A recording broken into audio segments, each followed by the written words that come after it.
Et la révolution ne s'arrête pas là. Demain, c'est au tour des objets d'être connectés. Un bracelet pour suivre ses performances sportives, un frigidaire qui fait les courses tout seul, ou encore une maison intelligente qui ouvre et ferme les volets, la porte du garage, règle la température, allume et éteint les lumières. C'est un marché en pleine ébullition. Il y aurait déjà 15 milliards d'objets connectés. Il pourrait être 80 milliards en 2020. Alors comment fonctionnent ces objets et sont-ils sûrs? Peuvent-ils être piratés? C'est un aller simple pour un futur déjà très proche, signé Marine Pradel, Alain Henry et Damien Labbé. 18h en banlieue parisienne. Les yeux et le pouce sur son smartphone, Cédric ressemble à beaucoup de Français de retour du travail. Sauf qu'il n'est pas en train d'envoyer des SMS. Là, qu'est-ce que vous faites? Là, je viens d'ouvrir le portail. Avec votre smartphone? Oui. Du bout des doigts, cet homme pilote sa maison. Là, je dis à la maison que je rentre, donc les volets vont s'ouvrir.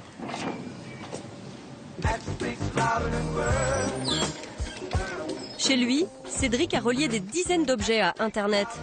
Il les contrôle à distance, grâce à son téléphone. Qu'est-ce que vous pouvez contrôler d'autre à partir de votre téléphone? Alors, à partir du téléphone, il va être possible de contrôler l'intégralité des lumières. Dans toutes les pièces de la maison, des caméras de surveillance, elles aussi connectées. Imaginons que je ne sois pas à la maison. J'ai besoin de vérifier pour une raison ou pour une autre ce qui se passe dans la maison. J'ai un accès direct à l'intégralité des images prises par les caméras de la maison. Les chambres de mes filles, l'entrée, le garage, l'extérieur. Même si vous êtes en vacances au ski? À partir du moment où mon téléphone capte, j'ai accès à la maison. Cédric ne s'est pas contenté de connecter son logement.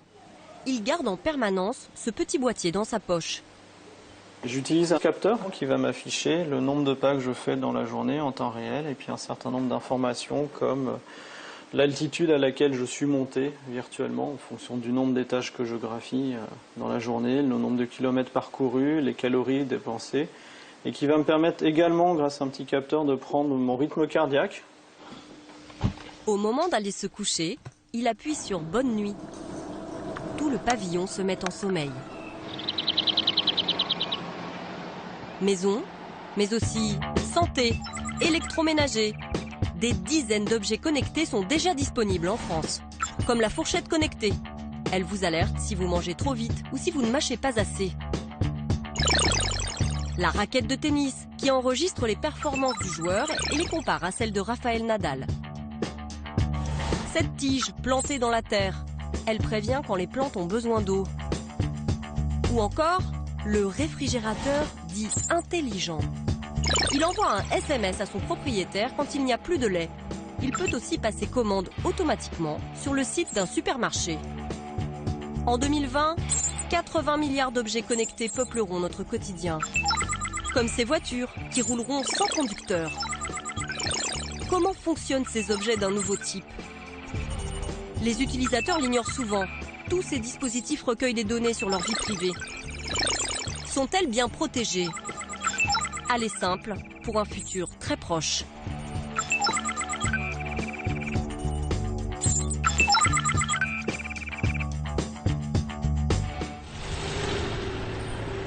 Centre commercial de Rosny-sous-Bois, en région parisienne. Voici une enseigne d'un nouveau genre, un magasin dédié à la vente d'objets connectés. En France, il s'en ouvre un par semaine. Des objets qui intriguent. Delphine Ohana souhaite remplacer son vieux pèse-personne. Ça consiste en quoi en fait une balance connectée? Ça veut dire quoi? Une balance connectée, c'est quoi? Ça reste déjà une balance, donc du coup elle va mesurer votre poids. Par contre, le petit plus, c'est que cette donnée va être envoyée immédiatement sur votre téléphone. Sur le téléphone. Exactement. Au-delà d'être connecté, c'est qu'également elle va vous donner des indications par exemple sur votre masse grasse, parce qu'effectivement le poids, ce n'est pas que du muscle. Vous pouvez mettre jusqu'à 8 profils utilisateurs. Donc vous, monsieur, les enfants, enfin un petit peu tout le monde. Ce qui m'intéresse dans la balance connectée, c'est que je vais pouvoir avoir un compagnon qui va pas me quitter aussi fidèle que mon téléphone portable, qui va pouvoir me dire retourne faire une séance d'aquabike parce que t'es pas dans le move, et ben voilà, je suis. Ça, c'est mon compte utilisateur. C'est super. Delphine achète l'appareil. 149 €. À bientôt. 3 à 6 fois plus cher qu'un pèse-personne traditionnel. De retour chez elle, dans le 20e arrondissement de Paris, Ma petite balance. Delphine va paramétrer le dispositif. Je vais la déballer. On va voir si c'est aussi simple qu'on me l'a promis. Première étape, elle télécharge une application sur son téléphone. Yes. Alors, bienvenue sur Elfmate. Rejoindre Within, oui. Elle enclenche ensuite cette touche pour relier la balance à son smartphone. Les recherches. Une grande histoire va naître entre ces deux appareils. Je vais les connecter. 15 minutes plus tard, le programme est activé. Delphine peut enfin se peser. Oh, mais je l'aime cette balance. C'est une blague. Pourquoi? Bah parce que j'ai carrément 5 kilos de moins que ce que je pensais. Non mais je rigole pas. Oh, extraordinaire. Ça vous pouvez filmer. À chaque nouvelle pesée, son poids sera envoyé automatiquement vers le téléphone. Bientôt, elle pourra en suivre les évolutions jour après jour. La balance de Delphine a été conçue à Issy-les-Moulineaux, en banlieue parisienne.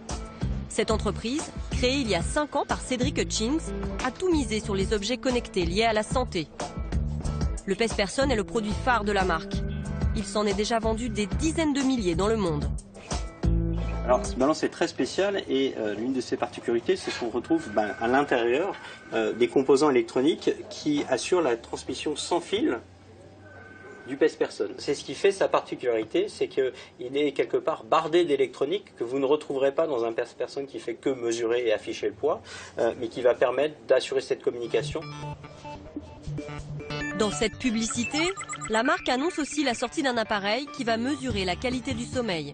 Cet objet que vous avez ici vient se glisser sous le matelas et donc on oublie complètement, mais qui va donc comprendre précisément si vous vous reposez correctement pendant la nuit. On a continué avec un tensiomètre, il suffit de l'entourer donc autour du bras, de le connecter à son téléphone portable, il marche aussi sans fil, et de relever donc immédiatement ma tension artérielle. Au poignet de Cédric, un boîtier connecté lui aussi. Ici, tous les employés sont encouragés à en porter un. Il mesure l'activité physique, les déplacements. Des informations a priori personnelles, pourtant affichées en temps réel, aux yeux de tous, au milieu des bureaux. Cela ne semble déranger personne. Pour le patron, ce n'est rien d'autre qu'un signe de la motivation de l'équipe. On verra d'ici quelques années un objet, une pèse-personne non connectée en se demandant mais à quoi ça pouvait servir si ça ne fabrique pas mes courbes de poids ou si mon médecin ne peut pas avoir accès à ma prise de tension artérielle que je prends chez moi. Cédric Hutchings vante une révolution technologique. D'autres s'inquiètent de la vulnérabilité des objets connectés. À la différence des ordinateurs, ils ne sont pas protégés par un antivirus. Ils peuvent être la cible de cyberattaques. En janvier dernier, 100 000 objets connectés, dont des téléviseurs, des consoles de jeux vidéo et même des réfrigérateurs, ont été piratés. Utilisés pour lancer une attaque massive et envoyer plus de 750 000 courriers électroniques frauduleux. Des spams. Il y a plus inquiétant. Aux États-Unis, récemment, un inconnu prend le contrôle d'un babyphone connecté. L'homme s'en sert alors pour insulter un bébé. Un choc pour les parents. Il lui disait « Lève-toi, Addison, espèce de petite... » Les objets connectés sont-ils si vulnérables? Nous décidons de nous livrer à une expérience. Nous faisons appel à un spécialiste informatique pour tester la maison connectée de Cédric, avec son accord. L'expert commence par créer un réseau Wi-Fi parallèle. Puis il trompe le smartphone de Cédric pour que celui-ci se connecte sur ce faux réseau. En 30 minutes, il parvient à intercepter toutes les communications entre Cédric et sa maison. Donc là, j'ai pu récupérer toutes les informations que l'application envoie pour faire une action sur la maison. Par exemple, fermer un volet, allumer la lumière, etc. Cuisine, garage, chambre. Il peut maintenant espionner l'activité à l'intérieur de la maison. Donc on a un des détecteurs de mouvement qui est installé dans la maison. Donc on a sa localisation et ainsi que son état. Donc ici à faux, donc ça veut dire qu'il n'y a pas de mouvement dans cette pièce-là actuellement. Donc potentiellement, ça veut dire qu'on peut savoir s'il y a quelqu'un dans la pièce ou pas. Tout à fait, oui. Ça ne fait pas craindre des risques, par exemple, de cambriolage. Pour moi, l'aspect maison connectée ou domotique, c'est un confort. Ça va être un confort de vie, En face, je sais qu'il y a des contreparties, je sais qu'il y a un certain nombre de failles qui existent. Par contre, je pense qu'il faut être très vigilant sur la manière dont on connecte sa maison à Internet, puisque visiblement la faille vient de la manière dont elle se connecte. L'expert réussit à surveiller l'installation, mais il ne peut pas aller plus loin. Cédric a su sécuriser son réseau. C'est loin d'être le cas pour la majorité des amateurs d'objets connectés. Récupérer leurs données, les publier, est devenu un jeu pour les pirates informatiques. Le spécialiste nous montre un site étonnant. Accessible à tous, il répertorie des milliers d'objets connectés à travers le monde. Il choisit la maison d'un certain Alex, situé en région parisienne. Là, on voit tous les scénarios que la personne en question a programmés dans sa maison. Donc tout ce qui est, on peut dire, des tâches planifiées qui s'exécutent chaque jour. Hein. Par exemple, allumer la lumière le matin, allumer le chauffage avant de rentrer le soir, des choses comme ça. Donc on peut en déduire toutes ces habitudes. Par exemple, là, on peut voir que la personne revient à 8 heures parce qu'elle a programmé d'allumer le chauffage à 7 heures, par exemple. D'après l'expert, le site permettrait d'aller encore plus loin. N'importe qui pourrait prendre le contrôle de ces objets. On peut par exemple éteindre la lumière ou allumer la lumière en pleine nuit, ouvrir les volets. J'ai vu aussi l'alarme, je crois, quelque part. Non, il y a une alarme intégrée. Sirène virtuelle ouais. Peut peut-être potentiellement la faire sonner, je ne sais pas. Donc là, si on clique là, ce Alex en question, il n'a plus de lumière dans son salon. Tout à fait, oui. C'est pas tentant de le faire? C'est mal. C'est même illégal. Il nous sera impossible de localiser précisément Alex et de vérifier que le site permet réellement d'agir sur les objets connectés de sa maison. Le test s'arrêtera là. La question de la sécurité informatique devient essentielle à l'heure où des villes entières envisagent de connecter leurs services. Nice, 500 000 habitants, 5e ville de France, se verrait bien première ville connectée de l'Hexagone. Depuis un an, elle mène une expérience. Sur ce boulevard, dans quelques mois, les lampadaires moduleront la luminosité en fonction du nombre de passants. Grâce à ces boîtiers blancs, installés par Cisco, le géant de l'informatique. Anne Lange en est la directrice de l'innovation. Bonjour. Le lampadaire lui-même est un objet connecté, un lampadaire intelligent. Alors qu'est-ce que ça veut dire? Si vous voulez, avant l'Internet des objets, une ville, elle allume et éteint la lumière finalement tous les jours à heure fixe, sans pouvoir vraiment pondérer en fonction des besoins. Grâce à l'Internet des objets, on va être capable de calibrer la lumière en fonction du nombre de passants qui sont repérés notamment par le port de leur smartphone. On sait compter le nombre de passants. Parce qu'on sait compter le nombre de smartphones qui passent sous cette borne. Exactement. Smartphones qui sont reliés en fait au Wi-Fi. Bientôt, la firme le promet, même les poubelles seront dotées d'intelligence. Lorsqu'elles seront pleines, elles préviendront directement les camions pour qu'ils viennent les ramasser. Les caméras compteront les voitures et enverront des messages aux automobilistes pour qu'ils évitent les bouchons. Déjà aujourd'hui, à Nice, les places de parking sont connectées. Une application développée par la ville nous indique les places de stationnement libres. Alors, on va aller se garer ici, là, apparemment rue de Paris. Pour payer, il suffit d'entrer le numéro de la place et de la carte bleue sur le téléphone. Le stationnement connecté est-il bien sécurisé? Un spécialiste en informatique niçois va tenter de répondre à cette question. Prudent, il préfère garder l'anonymat. Pour cela, il place son ordinateur entre le téléphone et le serveur et intercepte toutes les communications qu'ils s'échangent. Première faille, ces informations ne sont pas cryptées. Elles sont lisibles par tout le monde. Nous faisons le test avec notre propre téléphone.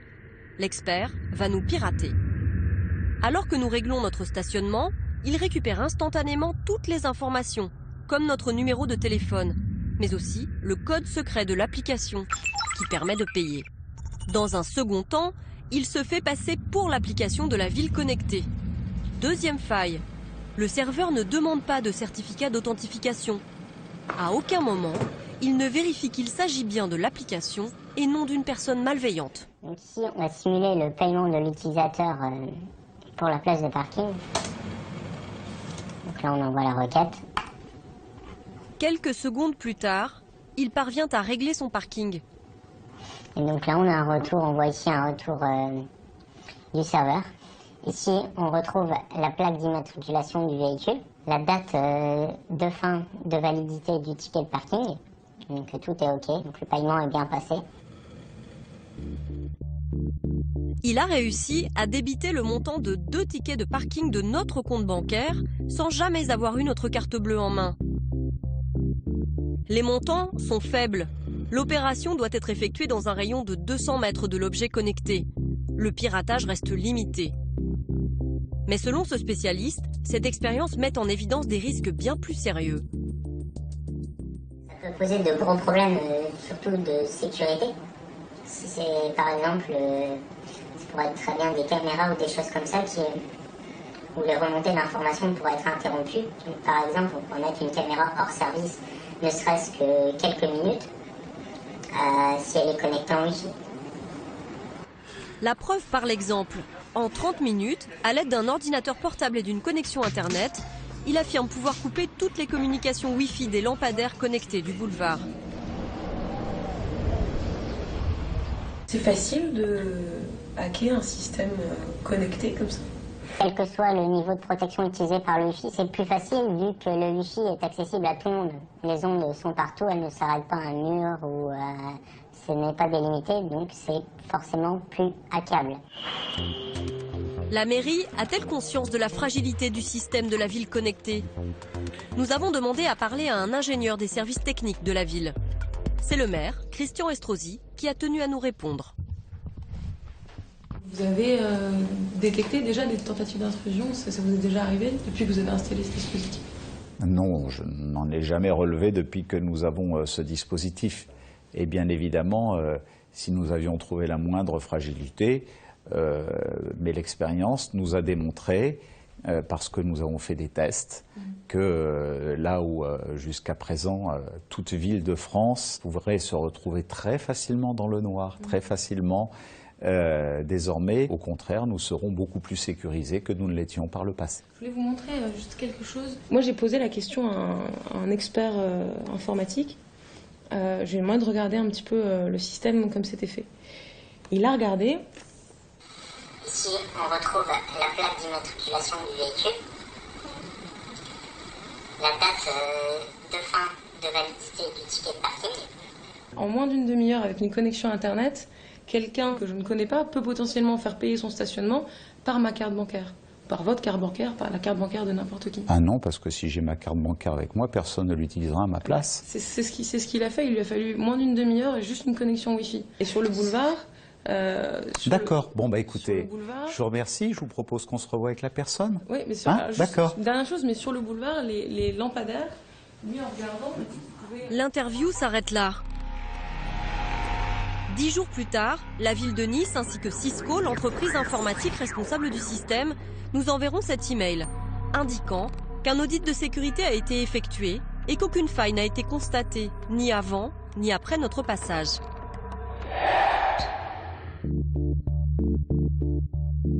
Pourtant, notre expert est bien parvenu à débiter notre compte, ainsi qu'à déconnecter momentanément les appareils du boulevard. Il y a un autre risque avec les objets connectés, bien plus sournois. Celui d'être espionné, décrypté, ciblé. Aujourd'hui, l'objet connecté le plus vendu, c'est la télévision. Vous ne le savez peut-être pas, mais là, de l'autre côté de l'écran, vous nous regardez peut-être sur un poste connecté. Près de la moitié des téléviseurs vendus aujourd'hui sont reliés à Internet. Prix moyen, 700 €. C'est un téléviseur de base, hein, c'est vraiment pour regarder la télé. Et en plus, on a donc cette possibilité de se connecter à Internet. C'est un confort en fait pour l'acheteur. Il n'a pas besoin de se lever de son canapé pour aller chercher sur sa tablette ou son PC portable, le temps de l'allumer, etc. Là, juste d'une simple touche, il se connecte à Internet, il a ses applications comme sur son PC ou sa tablette.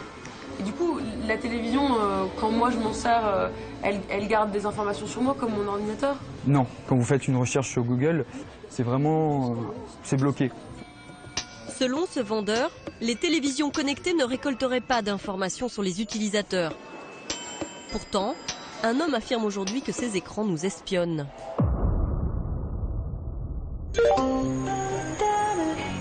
Pour le rencontrer, nous avons dû passer sous la Manche, traverser l'Angleterre, jusqu'à ce petit cottage de la région de Leeds. Bonjour, je suis Jason.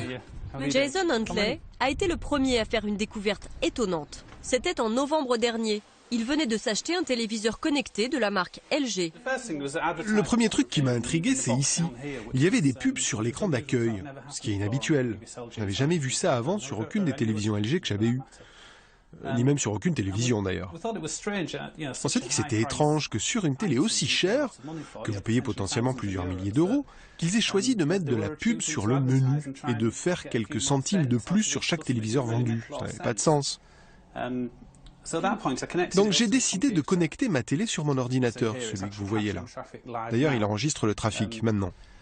Jason fait partie de ces personnes qui savent lire et traduire ce genre de lignes de code. Je me suis rendu compte que la télévision envoyait des informations sur quelle chaîne était regardée en temps réel. À chaque fois que j'appuyais sur un bouton de la télécommande pour changer de chaîne, cette information remontait instantanément vers le serveur d'LG, en disant « vous regardez maintenant la BBC 2 ou la chaîne d'histoire » ou ce genre d'infos. Il y a plus troublant. Un jour, Jason décide de regarder un film de famille stocké sur un disque dur externe. Il le branche sur sa télévision et là, surprise. Au milieu du flux d'infos qui était renvoyé sur le serveur d'LG, il y avait des infos sur le contenu d'un disque dur externe que j'avais branché sur la télé, et notamment la vidéo que j'avais fait avec les enfants pour Noël. Ça aussi, ça partait sur le serveur d'LG. C'était vraiment choquant. Ici, on le voit, Emma et Simon en famille. Emma, Simon, des données privées captées par le fabricant via le téléviseur.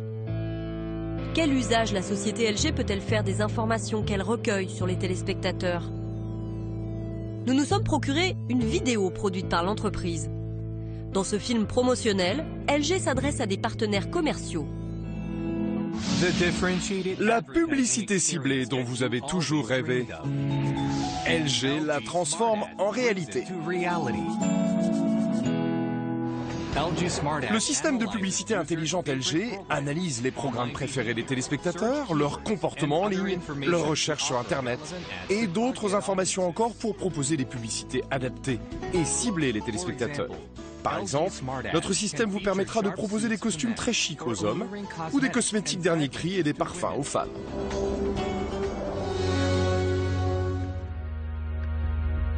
Nous contactons LG.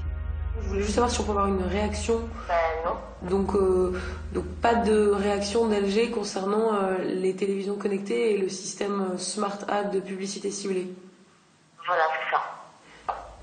D'accord, mais alors donc est-ce qu'on peut avoir une réponse sur la publicité ciblée? Depuis les révélations de Jason en Grande-Bretagne, LG affirme avoir mis un terme à ces pratiques. Comme LG, Panasonic, Samsung, Sharp, toutes les grandes marques prévoient d'intégrer des publicités ciblées à leur nouveau modèle de télévision connectée. Les objets connectés pourraient donc se transformer en mouchards. Ceux qui les possèdent en sont-ils conscients? Quand elle a acheté son pèse-personne, Delphine s'est-elle posé cette question? Vous avez pas peur qu'un jour on vous envoie des publicités par exemple pour un régime? Alors là, je vais aller la rendre. J'avais pas pensé à ça. Je sais pas. J'espère pas. J'espère que je peux lui faire confiance aussi bien pour me donner mon poids que pour garder confidentiel ces données. Quand vous avez installé l'application, on vous a parlé de ça? Je vais vous dire très clairement, en fait, j'ai pas, comme d'habitude, j'ai pas regardé, j'ai pas lu, j'ai dit oui, oui, oui, et puis j'ai pas cherché à comprendre, j'aurais lu. Que fait le fabricant de la balance des informations personnelles de Delphine? Retour à Issy-les-Moulineaux. Avant d'être lisibles sur son téléphone portable, les courbes de poids de Delphine arrivent ici, sur cet ordinateur. Là, ce qu'on voit ici à l'écran, c'est en vert clair, je ne sais pas si on le voit très bien. Donc c'est un exemple du signal brut qui est remonté par la balance. Donc on voit des variations très fortes qui sont induites par la personne qui est en ce moment posée sur le pèse-personne. Des informations comme celle-ci, le fabricant en possède des millions, stockées dans ses serveurs. La plus grande base de données au monde sur le poids. Le patron affirme qu'il ne vend pas ces informations. Ça, c'est des informations qui intéressent beaucoup, j'imagine, les gens qui vendent des régimes, les salles de sport, les gens qui font des vêtements de sport. Est-ce que vous leur partagez ces données? Donc aujourd'hui, non, mais c'est des scénarios, encore une fois, de recherche. C'est-à-dire connaître la taille moyenne des femmes en France peut représenter une valeur pour les personnes qui fabriquent des vêtements, bien sûr, ou le comportement ou les sujets d'intérêt pour des éditeurs de magazines, que sais-je. Donc ce sont des voies de recherche pour WeThings. On s'autorise tout à fait à réfléchir à ces questions et la manière de valoriser ces données anonymes. En France, donc, la société ne commercialise pas encore les données de ses clients. Aux États-Unis, elle prend moins de précautions. Elle a déjà commencé à vendre ces informations à une compagnie privée d'assurance maladie. Conséquence, des bonus peuvent être proposés aux assurés qui perdent du poids. Les données personnelles sont devenues l'objet d'un marché mondial qui devrait atteindre les 1000 milliards de dollars en 2020. Des sociétés se sont spécialisées dans leur traitement, comme l'entreprise américaine Axiom, le leader du marché. Nos demandes d'interview ont été refusées. Sous couvert d'anonymat, un ancien salarié de cette société a accepté de nous parler. Les objets connectés, c'est un canal encore de plus pour connecter de l'information. Vous achetez un produit physique à 200 €, et ensuite après, la marque pourrait revendre les informations que cet objet connecté transmet grâce à vous à cette marque. Toutes les marques cherchent à avoir des données optimisées de vous, de votre consommation, de vos cycles de vie et bien sûr de votre santé. Ces informations personnelles ont un prix. Selon lui, voici la moyenne des prix pratiqués sur le marché. Ma pointure vaut 15 centimes d'euros, tout comme mon poids, 15 centimes d'euros. Mon adresse postale, 49 centimes d'euros. Mon numéro de téléphone, 60 centimes. Ma taille, mon adresse mail, 15 centimes. Ma géolocalisation, 1 euro. Au total, sur le marché, toutes ces informations sur ma personne valent 2,69 €. Des informations personnelles vendues à l'insu de l'utilisateur. Ce commerce laisse craindre d'autres dérives. Balance votre petit bracelet qui calcule vos poids. Là, on touche à l'intime et à la santé des gens. Donc, votre assureur veut plus vous assurer parce que vous avez son appréciation à l'arrêt avec votre bracelet électronique pour faire vos footings. Tout ça peut être un peu plus dangereux. L'idée, c'est que vous n'êtes pas propriétaire de choses qui vous appartiennent. Chaque jour, la réalité se rapproche un peu plus de la science-fiction. Comme dans le film Minority Report, sorti il y a 12 ans déjà. Steven Spielberg imaginait des individus identifiés instantanément, interpellés par leur nom dans des publicités en 3D.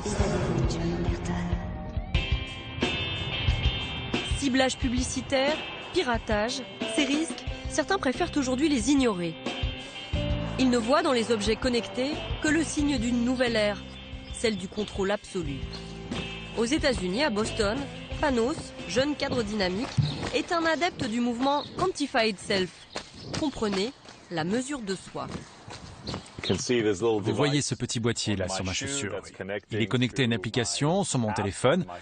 Il y a le temps, la distance, les calories brûlées, il y a votre rythme cardiaque et puis il y a votre pourcentage de progression. Que lui apportent toutes ces informations ? Cela me permet d'analyser mes performances et de voir si je m'améliore. Et vous savez, je pense qu'il y a juste quelque chose qui nous est propre à nous, les êtres humains. On veut savoir comment on va, on veut pouvoir se mesurer, voir si on s'améliore avec le temps et se fixer des objectifs. Panos va encore plus loin. Il se mesure de l'intérieur. Tous les mois, il prélève un échantillon de son sang, l'envoie par la poste à un laboratoire connecté et reçoit ses analyses très précises directement sur une application. Donc là, je rentre dans mon compte sur Inside Tracker et vous voyez, je reçois un certain nombre d'informations sur ce qu'il y a dans mon sang. Donc par exemple, l'hémoglobine, il m'explique que ça sert à transporter l'oxygène dans le sang. Ils me disent d'incorporer plus de légumes verts, plus d'asperges, plus de céréales complètes dans mon alimentation pour améliorer ma santé. En fonction des résultats d'analyse, l'application lui suggère des menus. Donc là, je prépare mon petit déjeuner. C'est mon petit déjeuner du dimanche. Je mets des épinards, comme on m'a demandé, de l'ail, qui a des effets positifs sur la circulation sanguine, et plein d'autres bienfaits. Je ne mets aucun ingrédient par hasard. Supprimer le hasard. C'est peut-être cela, le rêve des objets connectés. Un être humain optimisé qui aurait dans la main la télécommande de son existence.